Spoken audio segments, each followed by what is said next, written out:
Welcome back to Autism Spectrum Resources for Marriage and Family. I'm your host, Dr. Stephanie Holmes, and I'm so glad to have as my guest today, Robin Tate. Thanks for being on the show, Robin. Thanks, Stephanie. I'm glad to be here.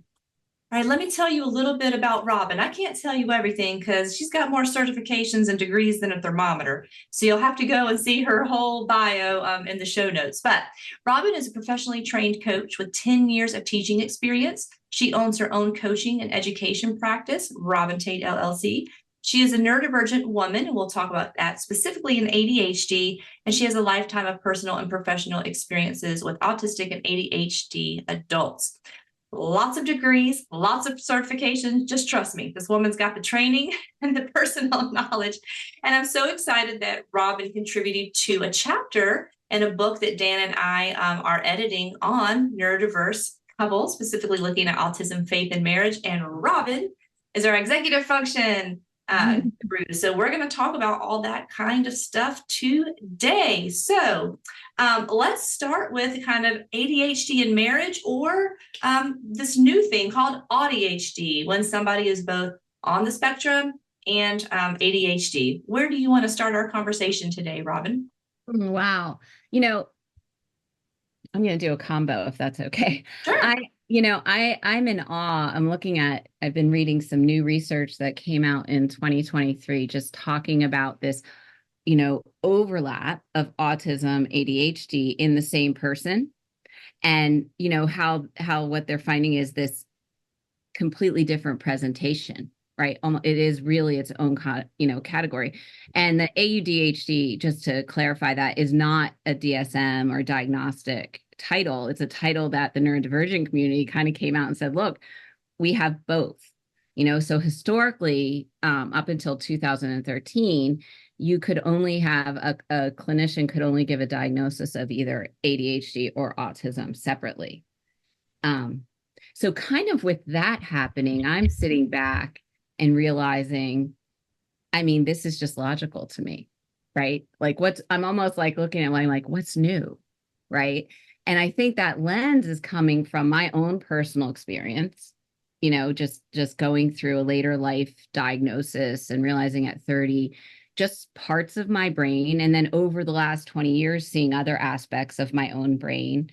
And then also, I remember very early on in my coaching career, meeting some high achieving, mostly men that were saying, I'm diagnosed as autistic. And to me, leaving and going, wow, that person really presents to me on the side of a computer, right? So there's some disadvantages of that, but primarily ADHD.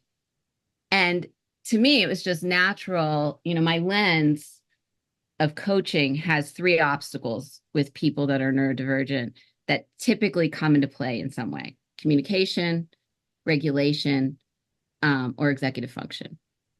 And so to me, it was just logical as a person-centered person, like, let's just go into that because that's a challenge and help build up executive function strategies. What I didn't know until I started talking to other colleagues and, someone listened to my recordings for training and they were like, Robin, this is really unique to look at that foundational executive function piece. And how does that play out in marriage? And how does that play out in a person's life, whether they have ADHD or they have autism? And so, again, the new research to me is just looking like common sense. Like, wow, I already knew, like, we know this. And in fact, I guess we just really we hadn't clarified it really well. So it's exciting once I realized that, oh, we're clarifying this better. We're going to recognize that there is this third category where people have both ADHD and autism. Yeah. And I think, in one of my talks with Dr. Tony Atwood, he said, rarely do we find autism pure or autism alone. There's usually a secondary or co-occurring issue. Two really common ones are anxiety or OCD type presentations. And then another very common is autism with ADHD. And just pretending there's only two presentations for a moment, those two individuals look very different. Usually the person on the spectrum with the anxiety, usually that anxiety is going to kind of take front stage. And so it'd be very common to be misdiagnosed or only diagnosed with anxiety, and then sometimes ADHD seems to takes like center stage because, teachers are worried about someone sitting still or focusing or grades. And it's like, okay, well, we have enough strategies or medication to get through. And there's not that digging down to see if there's something else like autism there with it. And then I tell adults all the time, if you diagnose ADHD before 2013, maybe you want to look at if there's some spectrum stuff going on too, because we weren't allowed to you had to rule out one or the other. Yeah. So all great points. There are going to be different presentations. So let's talk a little bit about that AuDHD presentation. What does that look like for an individual who is both, or how might that interact in marriage? So let's kind of start there, and then we'll start like making it a little more complex when another spouse has a neurodivergency as well. Yeah. Well, it's still hard for me to really tease that out because I so walk into a situation with a person wanting to know, like, where are their strengths and challenges, right? Where are your strengths and challenges? What do you want to achieve? Let's just dig in and work on that. But when I have stood back, and especially, writing has that impact when you're really thinking about, how do I put this in print? How do I say this to people? What I noticed really quickly was what I said is I would see somebody that labeled themselves, which I always, take it, you best, right? So if you're telling me you've gone through this process and you've been diagnosed and you accept that you're autistic, then I'm not challenging that. But we're going to walk into strengths and challenges that I also am seeing. I will ask them, have you noticed? Would you like to work on? And one of those really hallmark things was, I really need structure, and I'm really challenged with creating structure. And some of that structure that I see unique of my clients that are AUDHD versus purely autistic or purely ADHD, is that it's executive function and communication combination, right? So even in terms of, I'm going to use just like conflict resolution, right? Because that's a really, really emotionally scary thing for most of my clients and if you don't know how to do it, it's even more scary. So adding structure, executive function strategy to communication for an AUDHD person and even autistic clients, it is adding basically executive function to communication. And you're saying, like, here's the way. And then that giving that way and teaching that and adding that structure builds the, helps decrease regulation, because I know what I'm walking into. I know it can be okay. I know if I need to leave the situation. So that was one of those really hallmark differences where I notice ADHD people may have anxiety walking in, but the structure, they kind of know, right? Like they know we have to sit down and we need to give each other's perspective. I need to hear you. I might be afraid of it. Regulation might be still hard, but I just really kind of need to take care of those, the organization and also my regulation.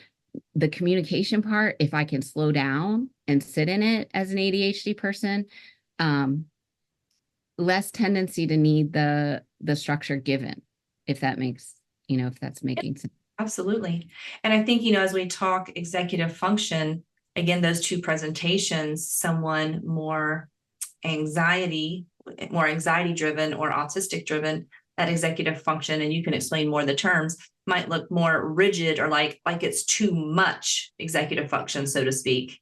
And then for ADHD presentation might look like it's not enough structure, right? So it's kind of the two ends, right? One is like, I'm so rigid and black and white, I'm having a hard time being flexible because of my executive function. Yeah. I need it this way, and I need it black and white, and I need it the schedule this way. And then kind of the other side of that spectrum with the ADHD autistic presentation, or ADHD in of itself, is that need for structure, but I don't know how to put the structure in place. And I have this deadline tomorrow, but I can't get the motivation to do it right now. Yeah. And then in that AUDHD category, you've got the internal conflict of both of those things happening sometimes, right? So I think the research is showing a higher degree of mental health challenges in that category because of that internal challenge, whether you present more autistic or you present more ADHD. In fact, inside you're having the challenges of both, and maybe not the language. So that's what's exciting to me about this research that's coming out and saying, look, we have other categories, right? And I even hear some colleagues talking about it being like intersectionality of neurodivergence, right? So you might have, we know that there's a lot of learning disabilities, learning challenges that overlap with all of these things as well. All of the ADHD, autism, AuDHD categories as well. And then you present even differently, right? So those all have to be considered. But when we go back to the executive function, yeah, the research was interesting to me because I really had just really always looked at that flexibility piece. We talked about it a lot with autistic people historically, like, do you have cognitive flexibility? That kind of went in my mind as an autistic trait. And when I dug into the research to really start trying to tease this out, okay, what is the difference, of executive function in autism and ADHD? Really, the research is inconclusive. There was, I believe I found one study that said they suspect, but it wasn't conclusive, that the executive function of cognitive flexibility, which is one process that, of the brain executive function process, maybe is more of a struggle with people with autism. But you also can see that in people with ADHD. And so to me, that was like this validating reality of just really walking with people and allowing them, really having this foundational knowledge of what is executive function, right? Every human being uses these processes of the brain every single day to reach every single goal, as small as waking up on time, getting dressed for your day, making coffee, if that, letting out the dog, to larger tasks that need to be broken down and organized. I really appreciated Peg Dawson and Richard Guerre's book, The Smart But Scattered Guide to Success, because in there they address and they fully believe that, all people could have some strengths in executive function areas and some challenges in executive function.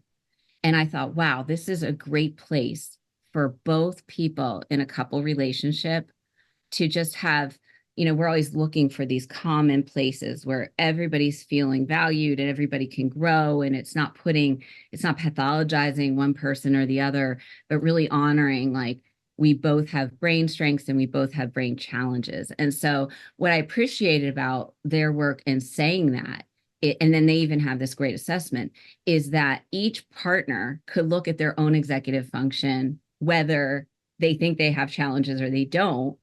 And what a great conversation then to pull out the strengths and challenges and start talking about this team mentality that is required for a really good marriage or couples relationship, right? Yeah.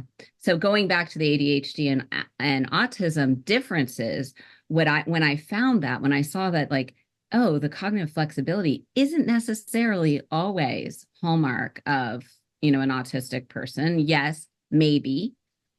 And also that could be emotional regulation, right? Why are we getting upset? Which Richard or Dr. Barkley says, executive function is emotional regulation, so there's all this research out there, but we just don't know that that's not necessarily a autistic trait. It could also just fall into the ADHD category or the combined type of AuDHD. And as we were working on the book and you were working on your chapter, there was so much we wanted to put in the chapter. I mean, I think it started out over 50 pages just because there was so much that could be said. But, typically, and on this podcast, I am guilty of the same, of mainly thinking a neurodiverse couple is because autism is more of my specialty. There's one autistic spouse and one neurotypical spouse, but there's many more combinations. Both people can be on the spectrum. One person could be ADHD and the other person neurotypical. Both spouses could be ADHD. One spouse could be AuDHD and another one be ADHD or neurotypical. So there is a bunch of different combinations, male and female, and we really haven't talked about some of the challenges or impacts. Let's just say in a neurodiverse couple, let's just say it was only ADHD. And that's where I wanted you to be on the show, because as diagnosed later in life and as a woman, I wanted you to kind of speak to if the neurodiversity was ADHD alone, let's just say a neurotypical spouse with an ADHD spouse. Talk a little bit about that. So from your own experience and diagnosis, and then what if the neurodiversity was ADHD? What are the challenges there in the marriage? So I just want to clarify. So I want to understand, you're asking about what if the marriage was neurotypical ADHD or ADHD? What would I say those challenges? Yeah. Okay. So this is great. This is my whole life, right? Like as, as an ADHD, every relationship I have. And just to clarify that, like for the most part, my couples have AUDHD or autistic or suspected to have autism. That's another big category. We think maybe one of us or both of us is neurodivergent, but I'm very schooled in those differences. So when you have one ADHD person and a neurotypical, or you have two ADHD people, you still have a lot of unspoken, unexpected problems if those two people aren't diagnosed, right? You still have the problems when the diagnosis is there, except that, in awareness, you're building strategies and you're learning how to talk to each other and do life a little better, maybe decrease the load and the expectations of what you can do as a couple or on your partner that has ADHD. But the primary differences, again, I see are there's executive function challenges, which go much, much deeper than time management. It could be, one I hear often is, I have a list, Robin. He or she won't look at the list. And I say, well, where's the list? And they're like, in the pantry. I'm like, yeah, well, they're not going to look at it. They're going to forget it exists.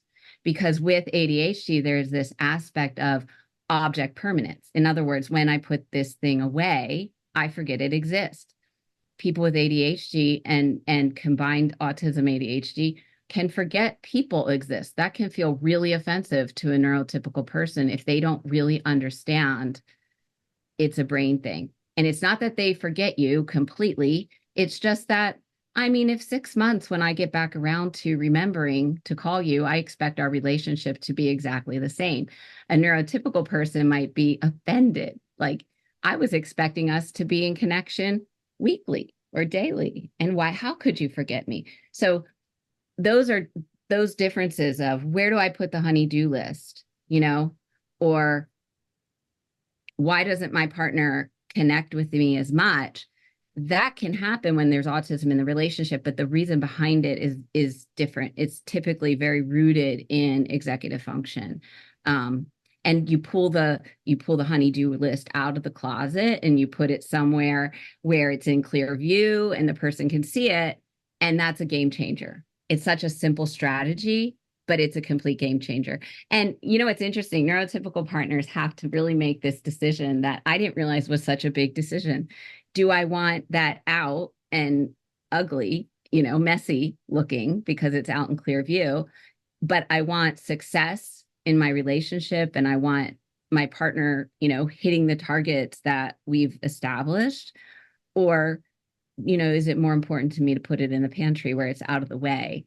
And, you wouldn't think that's such a big decision, but it's a big decision. There are people that really want their house to look a certain way. And,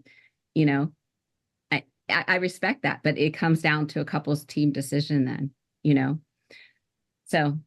We had to certainly deal with that so Dan has a ball cap that his wallet and keys and work badge stay in. That is like a little component that when he's going to work, all the things are there to go to work so he can get on the train, get into his building and all of that. And if the things are not in that hat, then that is going to be a problem. And so I might be the guilty one of taking keys or taking something out of the hat or putting it in another place, or I don't like the hat on that counter, but that's where Dan, like, that's where the hat belongs. And the things that I need to go out the door belong in the hat. Yes. It's very important.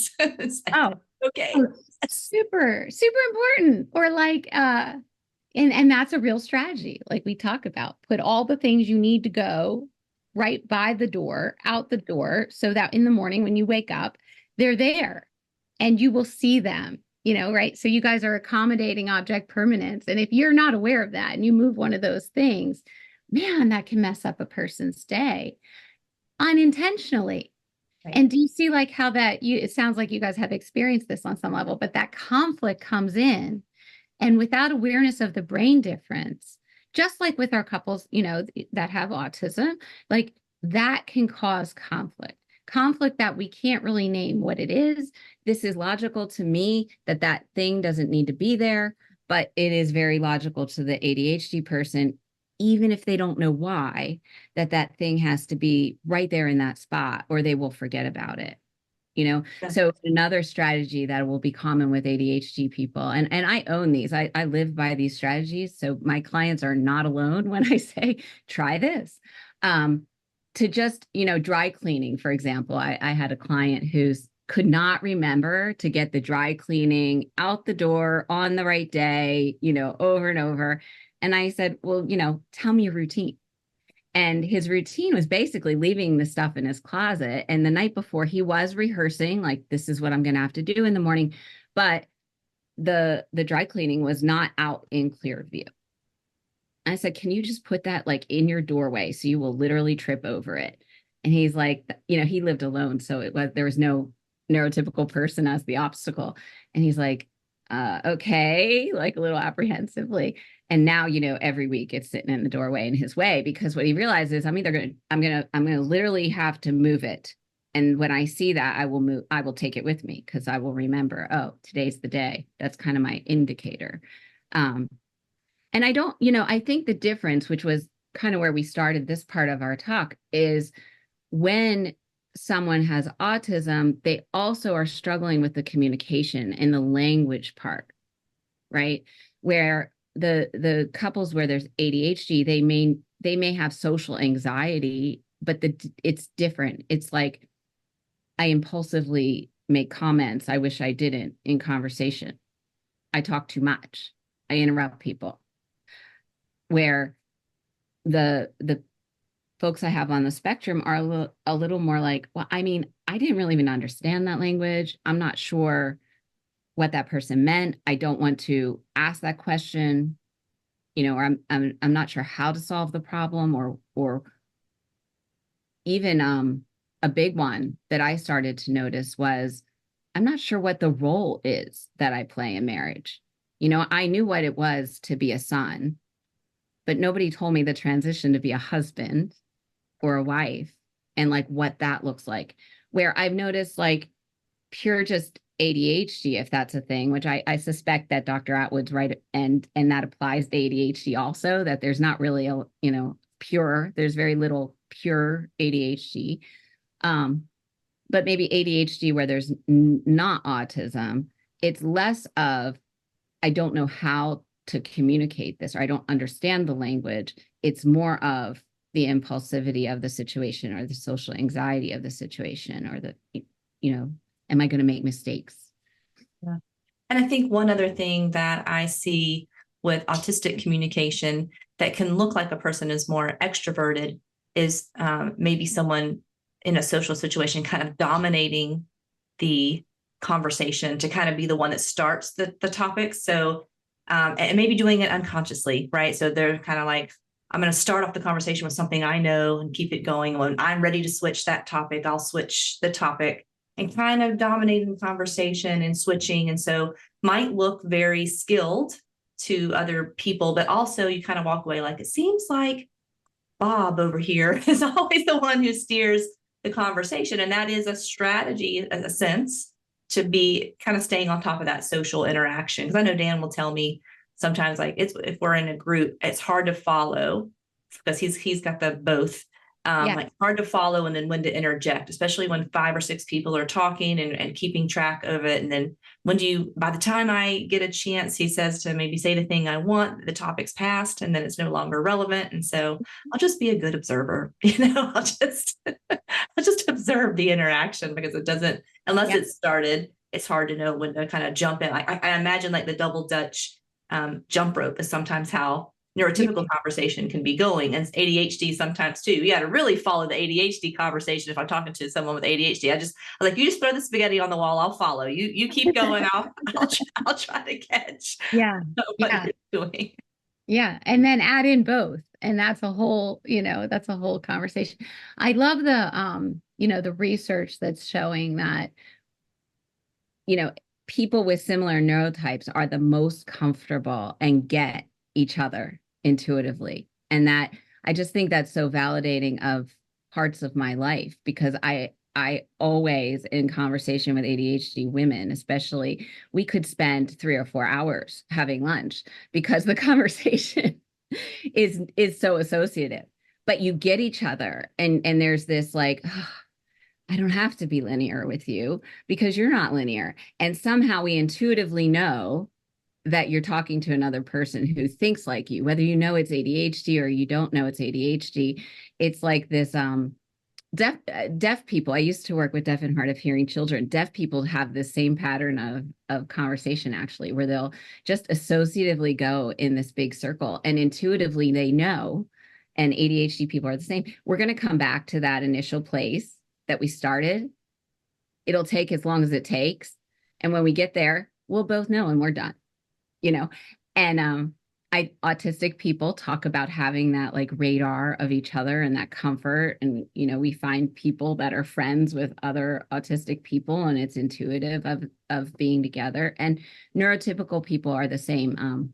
To me, we're Christians, right? So to step back and think about, I often do think like, is God laughing at us with all this labeling? Is he just like, guys, I made brains, I made brains. I made them different. All different types of brains. I think, when I'm talking to people, the label, the diagnosis is, the whole purpose is to inform treatment plans, strategies, accommodations, right? And so I think some people shy away from that, maybe because of shame. And there's certainly been a lot of stigma with labels and diagnosis over the years and how we treat people with differences, for sure. But having that label or diagnosis, knowing if it's ADHD or ADHD plus autism or autism only or autism with some mood issues, autism with some anxiety components, what do we do? How do we shift that forward? That's really the importance to me as a former clinician, now coach, is like, well, what are we dealing with so we know the strategy? And then if we get more information like, well, we thought this was only spectrum stuff, but it looks like there's a little bit of ADD, ADHD stuff in here too. That's going to be a little bit of a shift, in how we're going to move forward. I remember you coaching me one time. I was trying to help someone remember to do something. We were talking about the list, and you're like, where is the list? And I was like, well, they've tried all these kinds of things, whiteboards and all these kinds of things. And you're like, where does that man go to the bathroom? And would the wife put the list on that wall that he must face? It might need to be that blatant if he is going to remember. She doesn't want to keep prompting him. She's, okay to make the list for him so that he knows, but it's got to be in a place that's intuitive for him to look. And so I don't know if that couple actually did that. I don't know if she could handle it being on the bathroom wall, but it is those kind of practical things that we're trying to think about, because the neurotypical or non-autistic spouse would say, I'm tired of initiating everything. I'm tired of being the mental load. Like, I get I need to help and accommodate, but I can't write the list for you, prompt you all the time, be your accountability person and follow through. Like, I've got the whole other things, I've got to do. So what are strategies, things on phones, list, where a person, I can assist you and accommodate you with getting the list, but I need you to figure out a way to make that happen. But it might not be in an attractive way. It might be putting a list in a space that is, again, for the object permanence. Well, yeah, or even recognizing the emotional regulation piece and inertia in your relationship that can happen in your partner. Both ADHD and autistic people can have like these amazing days where they can accomplish like way more than your average person in an hour. And then, have these large periods of almost crashing or, sitting down and then I just can't get up. So for me, that awareness is huge. I know that there's a couch in our house, a sectional. I cannot sit on that couch until my checklist is done. Because when I sit on that couch, I'm not getting up. Because even when I want to get up, there is this inertia feeling of pressure that's kind of fighting against me as a neurodivergent person. That's like, oh, but this couch is so nice. I don't want to go restart. I don't want to reinitiate another task because I already am just in this place. And then there's other days where that just probably wouldn't happen because so ADHD is largely considered, it's not a lack of attention. It's an interest-based attention. There needs to be motivation. There needs to be reward. There needs to be a way to shift out of what is called the default mode. Our default mode is daydreaming. It's another series of networks in the brain that were studied 20 years ago.